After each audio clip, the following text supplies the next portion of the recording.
Diane? FBI Special Agent Dale Cooper reporting in.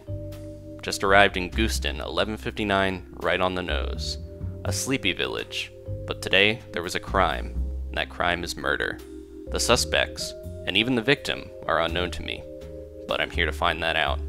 The mayor was kind enough to let me use his house as a base of operations. He's even lent me a few tools, basic survival stuff, net, fishing rod, shovel, but he's given me a golden slingshot for protection, just in case the villagers get ornery.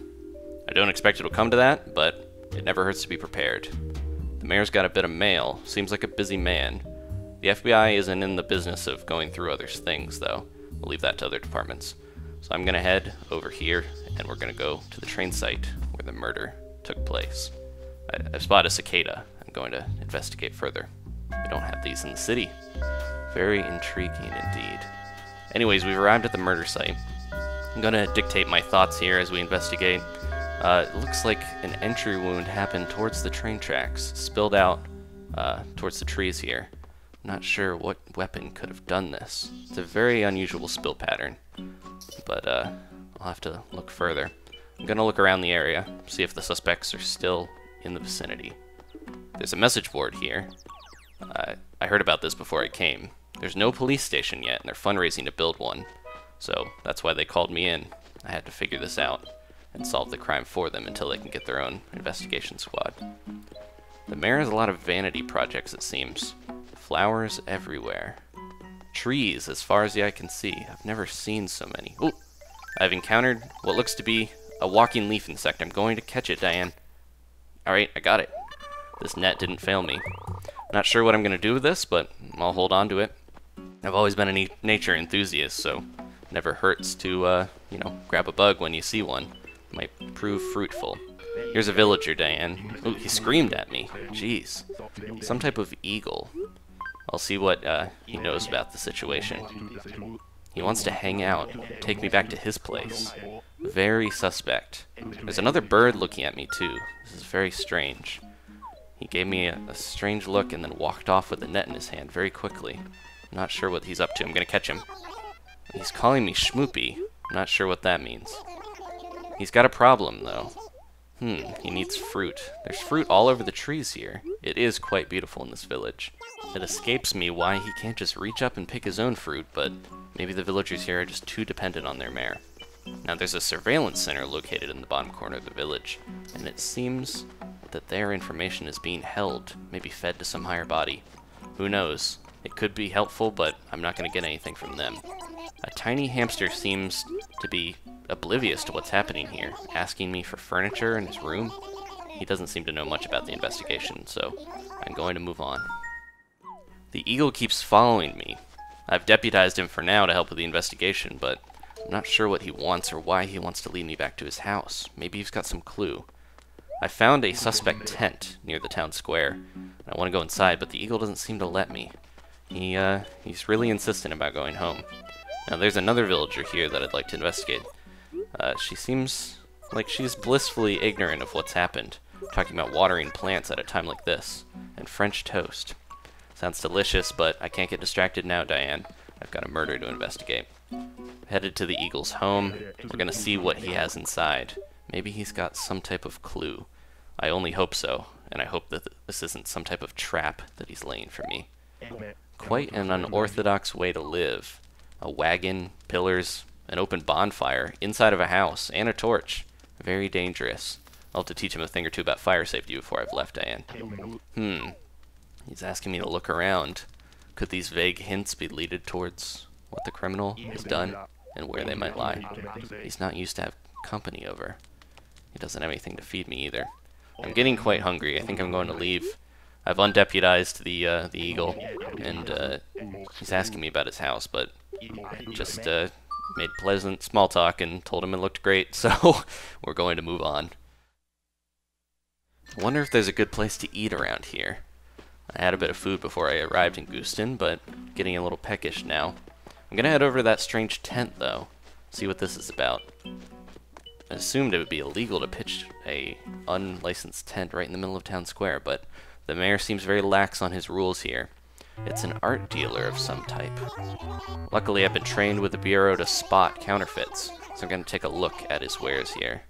Now the statue, he's wearing a cloth around both shoulders. That's definitely not the official one.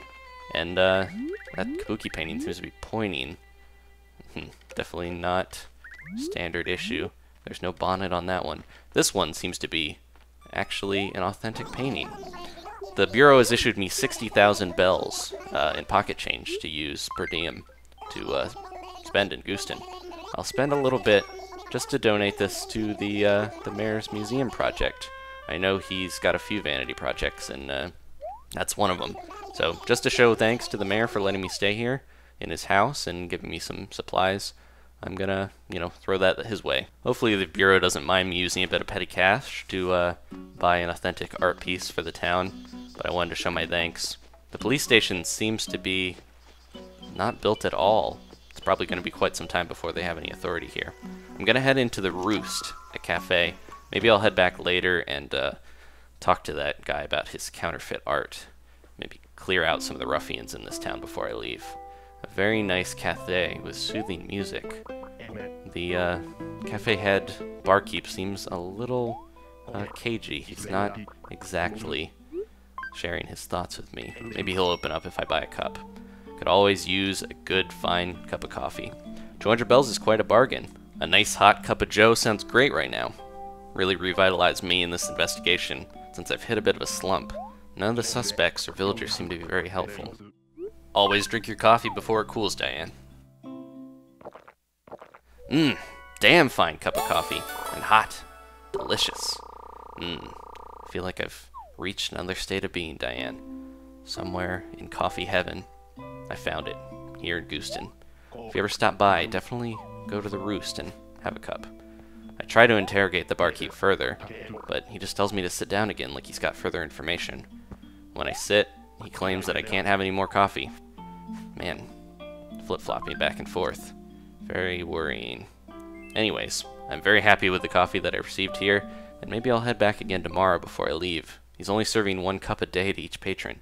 Very odd way to make money. Either way, the Roost is quite a place to stop. The mayor actually asked me if I would pick up an item from retail, a local refurbishing recycling area, but on my way I spotted a suspect stone. I'm not sure, but I'm compelled to hit it with the shovel that the mayor gave me. When I do so, it reveals a precious ore of amethyst. Maybe the criminal hid it in the rock. Some type of way to store loot? Very unorthodox, but this is an unorthodox town. A dragonfly catches my eye for a second, but I head into retail. A bright pink building stands out from the rest of the town. Very eye-catching. A criminal would probably not want to hide here. I talk to the owner and even give her a nice wave as a greeting. Very strange items for sale here, including an authentic war bonnet. Never seen one like that before. Several clocks, including an odd-looking sleek clock, sold by someone named Newt for nearly 1,000,000 bells. A ludicrous amount to ask. I'll have to look into this new character. Now here's the mayor's item that he wanted me to procure for him. A golden frame with a bird picture inside. Quite a vanity project indeed. The mayor seems very self-absorbed, and he spends a lot of his money furthering his own possessions and home. Compared to all the other villagers, his house is like a mansion.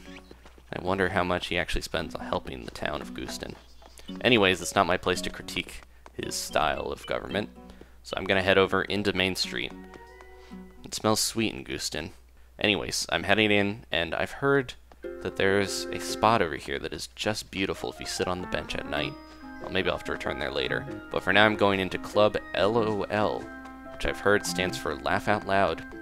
And apparently they play DJ and acoustic music on nights, but during the day, the owner, Dr. Shrunk, a strange little man, he specializes in dated comedy routines. I'm not interested in that. He just tries to advertise the club, so I don't seem to be getting much from him here. Ugh. Very worrying. This investigation seems to have hit a dead end. Strange gyroids adorn the stage, and a vacuum cleaner stands to the side. The perfect thing to clean up a murder, if you know how to use it. But whoever the killer was left the bloodstain near the train station where he knows everyone frequents. Why would he do so? I'm not sure. Maybe He panicked. A shop catches my eye as I head down Main Street. Gardening. I've heard that the shopkeep here is a bit peculiar, so I decided to talk to him. Leaf is his name. He's a sloth. He's got an axe sitting right on the shelf there. He calls it a happy axe. There could be some case of mental disturbance with this sloth, I'm not sure. I need to pick up a present for my great aunt's birthday, so I'm gonna grab this spruce sapling. We definitely don't have these in the city either. It's a Gooseton authentic spruce tree. Very beautiful. Douglas fir, I assume. I try to greet the shopkeep with a smile, and he seems to smile right back. It's very worrying. He mimics my every move. Strange. I'm not sure if he just wants to be accepted, or it's some type of delusion on his mind. Anyways, I'm gonna head out. He's an odd one indeed, but I don't know if he's my man. So let's head down. Looks like there's a lot of shops in Main Street. I'm gonna head into the museum. I've heard there's a few exhibits. One of the villagers mentioned that they're quite disturbing, so I'm gonna head in. I tried to wave to the museum head, but he didn't seem to even wake up in time to greet me back, so unfortunately I'm not gonna be able to meet the owls here. I thought they would be, you know, more accommodating, but they're not what they seem. I tried to greet the other one upstairs, manning the gift shop, but she doesn't seem receptive either. Man, I'm beginning to think they're not going to be much help. I'm just going to check out the exhibits on my own. Strange ones, gyroids, other things, but this one caught my eye. Clown school. The mayor seems to have set it up. Very odd indeed. Why would a mayor need a clown school? He's already got a job. He's employed as the city's mayor, so why would he want to be a clown? What I found inside the exhibit was disturbing in and of itself. I tried to look in the closets to see if any weapons or bodies had been placed and shoved inside, but nothing. This is very worrying. The more I learn about this mayor, the more I am beginning to suspect he could be our killer. Going to head back into town now, Diane. I've got a few hunches on some of the villagers that I might want to talk to. I've got a feeling I know one of them knows more than they're letting on. So I'm going to head back. Despite all this murder and suspicion and intrigue and darkness in Gooseton, it's quite a pleasant town. I wouldn't mind visiting here in a non-professional context. The sweet smell that this town exudes, it must be the fruit hanging on the trees, but every time I enter it, it just catches my nose and... Man, I feel like I might never solve this crime. I've been working for nearly 15 minutes, and I feel very stumped. Diane, we've almost hit a wall here that I cannot surmount or fear that I cannot. I'm gonna head back over and investigate. Diane, a trap. It got me. Someone's out to stop me. Someone knows that I know too much. I'm gonna get my slingshot out now. I feel I might need it. Very worrying indeed. I've got to protect myself against these villagers. They don't seem to be playing around anymore. They give off a calm, cute, collected exterior, one of innocence, but when it comes down to it, they wouldn't hesitate to break my legs by trying to get me to fall into a pit. I'm still concerned about the art collector, but other than trying to sell forgeries, he doesn't seem like the type for murder. I'm gonna head over here towards the surveillance center again. I really wish I could employ their resources, but they seem to not be receptive to any visitors, much less to give out information. The tiny hamster, I don't know if he knows what's happening. He keeps calling me baby. He was asking me for a piece of furniture, so I'm going to give him the leaf insect that I found earlier.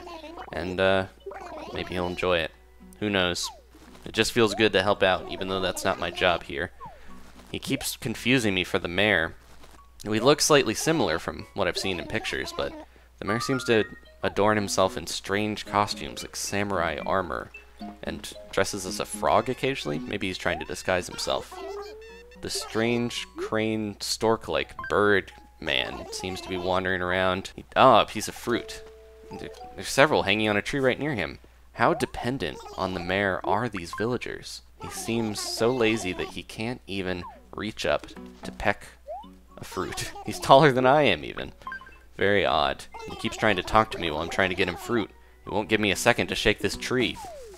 He mentions Newt. There's that name again. The villager Newt. I'm gonna have to look into her, but first, I've gotta give this guy a piece of fruit. The mayor really has all these animals wrapped around his finger. I know he's linked to this crime somehow.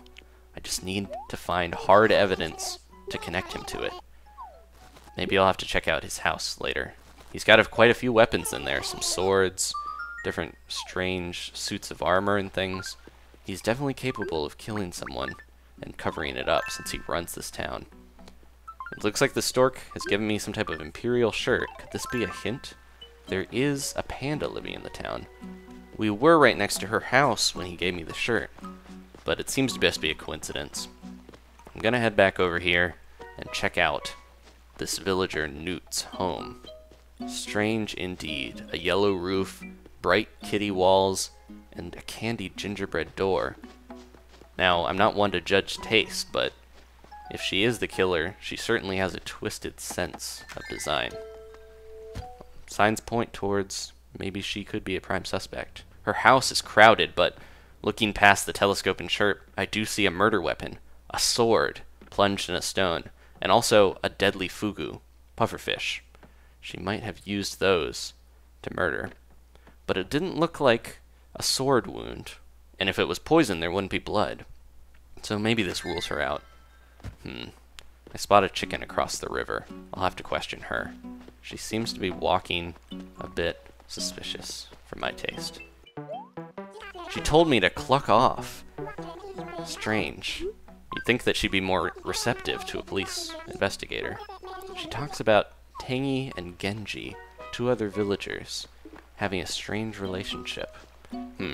Lots of gossip and drama and romance abound in Gooseton, it seems, but nothing related to the crime. I run into the eagle again, Avery. He's got his net and he's out looking for criminals. I ask him if he knows much, and he talks about Newt. Again with this Newt character. He says we're not close, but I'm not sure if he's referring to Newt or the investigation itself. Either way, I'm gonna have to keep an eye out for her. A dead tree stands alone near the cliff, haunting. I'm not sure if I'm getting close or farther, but I'm heading into the town hall. I'm going to talk to Isabel, the secretary. She's the closest one to the mayor, and maybe she'll know what's going on. She's sweet and seems innocent. She keeps confusing me for the mayor, but it allows me to ask her about citizen satisfaction and what's going on in Gooseton. It seems Gooston's a very nice sightseeing town, just as I thought.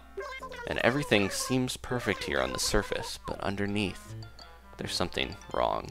There's something wrong with this town, Diane. The mayor's office seems very tidy. Piles of paperwork left undone, but other than that, it's very clean. Isabel runs a tight ship, it seems. Even if the mayor slacks off, disguising himself and running her off to the island every day.